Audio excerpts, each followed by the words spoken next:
ಅಧಿಕಾರ ಹಣದ ದರ್ಪದಿಂದಲೇ ಮೆರೆಯುತ್ತಿದ್ದ ಜನನಾಯಕನಿಗೆ ಇದೆಂತ ಶಿಕ್ಷೆ. ಕೋಟೆ ಕಟ್ಟಿ ಮೆರೆದವರೆಲ್ಲ ಮಣ್ಣಾಗಲೇಬೇಕು, ತಪ್ಪು ಮಾಡಿದವರಿಗೆ ಶಿಕ್ಷೆ ಆಗಲೇಬೇಕು. ಮಗನನ್ನ ಕಳೆದುಕೊಂಡ ತಾಯಿಯ ಕಣ್ಣೀರಿನ ಶಾಪ ಸುಮ್ಮನೆ ಬಿಡುತ್ತಾ?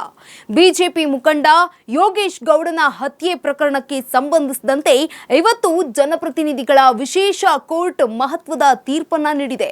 ಕಾಂಗ್ರೆಸ್ನ ಶಾಸಕ ವಿನಯ್ ಕುಲಕರ್ಣಿ ಸೇರಿದಂತೆ ಒಟ್ಟು 17 ಜನ ಆರೋಪಿಗಳಿಗೆ ಶಿಕ್ಷೆ ನೀಡಲಾಗಿದೆ.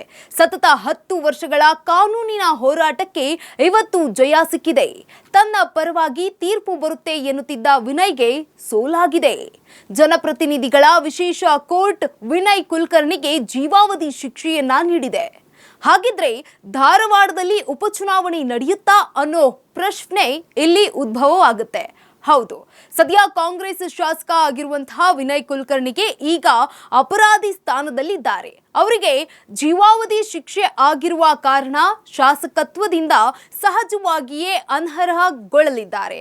ನಾಳೆ ವಿಧಾನಸಭೆ ಕಾರ್ಯದರ್ಶಿಗಳು ಅಧಿಕೃತ ನೋಟಿಫಿಕೇಶನ್ ಅನ್ನ ಹೊರಡಿಸಲಿದ್ದಾರೆ. ಕೋರ್ಟ್ನಲ್ಲಿ ಆದೇಶ ಬರ್ತಾ ಇದ್ದಂತೆ ವಿನಯ್ ಕುಲಕರ್ಣಿ ಕೋರ್ಟ್ ಕಟಕಟಿಯಲ್ಲಿ ಬಿಕ್ಕಿ ಬಿಕ್ಕಿ ಹತ್ತಿದ್ದಾರೆ. ಈಗಾದ್ರೆ ಏನ್ ಪ್ರಯೋಜನ ಬಂತು? ತಪ್ಪು ಮಾಡೋ ಮುನ್ನ ಎಚ್ಚರದಿಂದ ಇರಬೇಕಾಗಿತ್ತು ಅಲ್ವಾ?